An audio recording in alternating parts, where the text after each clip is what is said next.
கடிக்கும் ஆசையில் அடுத்த எபிசோடில் எதை பற்றி பார்க்க போகிறோன்னா, முத்து சாராய கடையில் அதிகமாக குடிச்சிக்கிட்டு இருக்காரு. மீனாவும் சீதாவும் அங்கே வராங்க. அங்கே வரும்போது எவ்வளவோ முத்துவை கன்வின்ஸ் பண்ணி, வாங்க நீங்கள் இல்லாமல் இந்த கல்யாணம் நடக்காது, நீங்கள் வந்தால் தான் நடக்கும்னு சொல்லி கூப்பிட்றாங்க.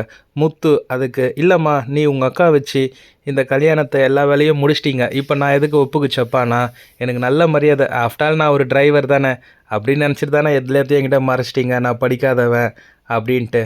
உனக்கு உங்கள் அக்கா இருக்காங்க, அவங்கள வச்சு நீ எல்லாம் பார்த்துக்கோ, நான் வரல. ஐயோ மாமா அப்படிலாம் இல்லை மாமா, நீங்கள் தயவு செஞ்சு வரவங்க, நீங்கள் வந்து உங்கள் கையில் தாலி எடுத்து கொடுத்தாதான் நான் கட்டிப்பேன், இல்லைன்னா நான் கட்டிக்க மாட்டேன். ஐயோ இல்லைம்மா நான் கண்டிப்பாக வரமாட்டேன்னு சொல்லிவிட்டு அவங்க முன்னாடியே திரும்பவும் சரக்கு எடுத்து அவர் நிறைய குடிக்க ஆரம்பிச்சிடறாரு. அக்கம் பக்கத்தில் இருக்கவங்களாம் இவங்க சண்டையை பார்த்து, எங்கள் வீட்டில் குடும்ப பிரச்சனைன்னு தான் நிம்மதி தேடி இங்கே குடிக்க வந்திருக்கேன், இங்கே வந்து என்னம்மா உங்கள் குடும்ப பிரச்சனைன்னு சொல்கிறாங்க.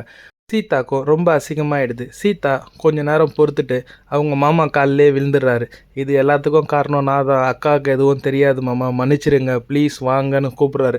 ஐயோ என் காலெல்லாம் விடாதீங்க, வேண்டாம் நான் அவ்வளோ பெரிய ஆள் இல்லை, உங்கள் வாழ்க்கையை நீங்களே பார்த்துட்டீங்க, அதுக்கப்புறம் என்கிட்ட ஏன் கேட்குற, அதனால் நீங்களே உங்கள் கல்யாணத்தை பார்த்து நடத்திங்க நல்லபடியாக, நான் வரல மீனா.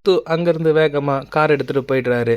மீனாவும் சீதாவும் கல்யாண மண்டபத்துக்கு போய் இறங்குறாங்க. என்னம்மா மாப்பிள்ளை வரலையான்னும் போது வரலன்றாங்க. அங்கே இருக்கவங்க உயர் அதிகாரி எல்லாருமே, ஏன் இவ்வளோ டிலே ஆகுது, பொண்ணு வந்தாச்சுல கல்யாணம் பண்ணுங்க அப்படின்னு சொல்கிறாங்க.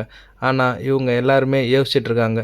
முத்து பின்னாடி வந்து இறங்குறாரு. எல்லாமே இல்லாமல் மண்டபத்துக்குள்ளே வர்றாரு. மண்டபத்தில் வந்து மாப்பிள்ளை கிட்ட போயிட்டு, நீ நினச்சதை நடத்திட்டல, ஓகே நீ ஜெயிச்சிட்ட, நான் தோத்துட்டேன், என் தோல்வியை நான் ஒத்துக்கிறேன் அப்படின்னு சொல்லிட்டு அவர் சட்டையை பிடிக்கும்போது அங்கே பாதுகாப்புக்கு இருந்த போலீஸ் எல்லாமே, யார் இவர் மாப்பிள்ளை மேலேயே கை வைக்கிறாரு, தகராறு பண்ண வந்திருக்காங்கன்னு சொல்லி அவரை இழுத்து பிடிச்சி தள்ளும்போது முத்து கீழே விழுந்துடுறாரு. கீழே விழுந்தோன்னே தூரத்தில் இருந்து பார்த்த மீனாவோட அம்மா ஓடி வந்து மாப்பிள்ளையை தூக்க